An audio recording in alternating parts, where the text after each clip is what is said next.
औज़ुबिल्लाहिमिनश्शैतानिर्रजीम बिस्मिल्लाहिर्रहमानिर्रहीम क़ाला रब्बि इश्रह ली सदरी व यस्सिर ली अमरी वहलुल उक़दतम मिन लिसानी यफ़क़हू क़ौली rabbi ज़िदनी इल्मा rabbi ज़िदनी इल्मा rabbi ज़िदनी इल्मा। Assalamu alaikum all dear students. I hope so you all are fine and the best state of health and iman. Today I am here to teach you bio of class 7 from City English School System. Today the date is 21 August and the day is Friday. Today our new topic is formation of seed. Okay students, before starting this topic, first I will give you the little concept of formation of seeds and fruits. What is the meaning of formation of seeds and fruits? Formation of seeds and fruits, इसका मतलब है कि seeds जो जिनको हम लोग उर्दू में कहते हैं बीज, ओके, जिनके थ्रू प्लांट ग्रो करता है। और सेकंड फ्रूट्स तब बनेंगे जब एक प्लांट फुल डेवलप होगा। फॉर्मेशन कहते हैं बनने को, किसी भी चीज़ के बनने को कहते हैं formation. For example human beings, हम इंसान हैं, हमारी फॉर्मेशन कैसे हुई है, हम कैसे बने हैं, okay. Same like plants, formation of seeds के सीड की फॉर्मेशन कैसे हुई है, सीड कैसे बनते हैं, and fruits, okay. So that is all about the formation of seeds. Start our lecture. Many plants grow and bear fruit to protect their seeds.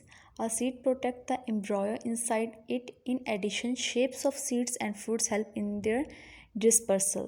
Okay students, you know where seed is formed. आपको जैसे कि हम लोगों ने internal structure और pollination में भी पढ़ा था, सेम हेयर, कि ओव्यूल के अंदर जब मेल और फीमेल सेल्स कंबाइन होते हैं तो वहाँ पे एक न्यू सीड बनता है, ओके।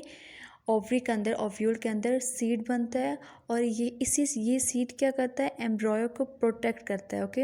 एम्ब्रॉयो क्या होती है, फर्स्ट स्टेज होती है किसी भी प्लांट के बनने की, जो उसकी फर्स्ट स्टेज होती है इसको बोलते हैं एम्ब्रॉयो। तो first our heading is seeds. After fertilization and ovule becomes a seed, कि फर्टिलाइजेशन के बाद जो ओव्यूल है वो किस में चेंज हो जाता है, सीड में। ओव्यूल आपके पास ग्रीन स्ट्रक्चर ऊपर आपको नज़र आ रहा है, that is called ovule. Ovary के अंदर ओव्यूल होता है और उसके अंदर सीड होता है। तो जब फर्टिलाइजेशन हो जाती है, you know what is fertilization, हम लोगों ने अपने प्रीवियस लेक्चर में पढ़ा है। फर्टिलाइजेशन के बाद ओव्यूल किस में चेंज हो जाता है, फूड सीड में चेंज होता है। The embryo and its store of food are covered by the tough seed coat. और जो एम्ब्रॉयो होता है और उसके अंदर जो सीड, जो जहाँ पे फूड स्टोर करने की जगह होती है, are covered by a tough seed coat. उसको किस चीज़ से कवर किया होता है, प्रोटेक्ट किया होता है, सीड कोट ने। आप लास्ट वाले डायग्राम में देख सकते हैं, यहाँ पे जो आपको जो एक डायग्राम नज़र आ रही है, 2 पार्ट्स हैं उसके, इसको हम लोग बोलते हैं एम्ब्रॉयो, ओके। इसके 4 थिंग्स हैं, इसमें होते हैं प्लोम्यूल, रेडिकल, कोटिलिडन और सीड कोट। ये फर्स्ट स्टेज होती है प्लांट की, इसके अंदर से सारा प्लांट निकलता है और सारा प्लांट ग्रो करता है। So the most important part of a seed is it's embryo. Seed का जो मोस्ट इंपॉर्टेंट पार्ट है वो एम्ब्रॉयो है। Embryo grow into a new plant, और यही एम्ब्रॉयो आगे जाके एक न्यू प्लांट की फॉर्म में चेंज होता है। The embryo consist of the following parts. अब इस एम्ब्रॉयो के मैनी पार्ट्स हैं, जिसमें फर्स्ट है radical, second plumule and third is cotyledon, okay. आपको इस डायग्राम में नज़र आ गया होगा कि प्लोम्यूल के नीचे लिखा होगा स्टेम, मीन्स प्लोम्यूल का क्या फंक्शन है, this part of embryo develop into the first root of the new plant. Root कहते हैं जड़ों को, okay. What is root, root कहते हैं जड़ों को। तो रेडिकल क्या होता है कि जो न्यू प्लांट बनता है उसके अंदर जो फर्स्ट जो उसकी रूट्स होते हैं वो किसके थ्रू डेवलप होते हैं, रेडिकल के थ्रू। मीन्स के प्लांट के अंदर जो फर्स्ट जो जड़ें बनती हैं वो किस चीज़ के ज़रिए बनती हैं, वो रेडिकल के थ्रू बनती हैं। सेकेंड है plumule, this part of the embryo develop into the first shoot of the new plant. Shoot कहते हैं स्टेम को, मतलब तना, ओके। जो प्लांट का बाहर वाला ज़मीन से ऊपर वाला पार्ट होता है वो किसके थ्रू बनता है, प्लोम्यूल के थ्रू बनता है। And last is cotyledons. What is cotyledons, this part of the embryo supplies food to the growing young plant. ये पार्ट क्या करता है, फूड को सारे जो न्यू यंग प्लांट है उसके अंदर सप्लाई करता है। This is the working of cotyledon. So there are the 3 part, radical, plumule and cotyledons. ये 3 किसके पार्ट हैं, एम्ब्रॉयो के। और व्हाट इज़ एम्ब्रॉयो, एम्ब्रॉयो क्या है, किसी भी प्लांट के बनने की जो स्टेज है सीड के बाद, वो जो एम्ब्रॉयो में चेंज होता है, एम्ब्रॉयो के बाद उस एम्ब्रॉयो के अंदर से ही प्लांट निकलता है. सो that is all about the formation of seed. और मुझे उम्मीद है कि आपको बहुत अच्छे से क्लियर हो गया होगा.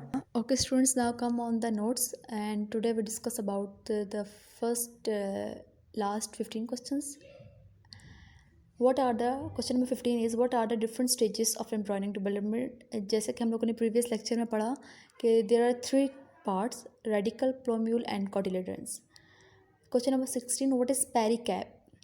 The ripened ovary is called a fruit. रिपेंड का मतलब होता है पका हुआ. ओके, जो ओवरी अंदर से फुल कुक्ड हो जाती है, that is called fruit. The ovary wall forms the fruit wall called pericarp. और ओवरी की वॉल क्या बनाती है? फ्रूट की वॉल, और उसको हम लोग कहते हैं pericarp. Question number 17, which plants are used as medicines? Many plants such as snakeroot and ginger have been used as medicines. For example, snakeroot और गिंगर जो मेडिसिन में यूज़ होते हैं. Most of the medicine that are use today are obtain from plants. आजकल बहुत सारी ऐसी medicine हैं जिनको प्लांट्स के थ्रू बनाया जाता है. Question number 18, which factors favour the cross pollination in plants? Cross pollination में कौन से फैक्टर्स जो हेल्पफुल होते हैं? Coloured petals, long and sticky stigmas, nectar and fragrance are some of the factors that favour cross pollination in plants. ये question आप हम लोग पिछले टॉपिक में पढ़ चुके हैं. What are cotyledons? ओके, ये अभी आज के लेक्चर का क्वेश्चन है. Cotyledons are the part of embryo. This part of embryo supplies food to the growing young plant. Already discuss कर चुके हैं. Which flowers produce large number of pollen grains? Wind pollinated flowers produce large number of pollen grains. जो wind pollinated flowers हैं वो produce करते हैं pollen grains large amount में. And last question, what is the function of sepals?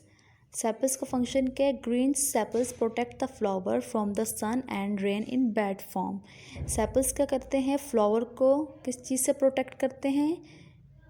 Sunlight से और rain से protect करते हैं. So that is all about sepals. Okay students, so I hope so you have to clear this concept and also notes.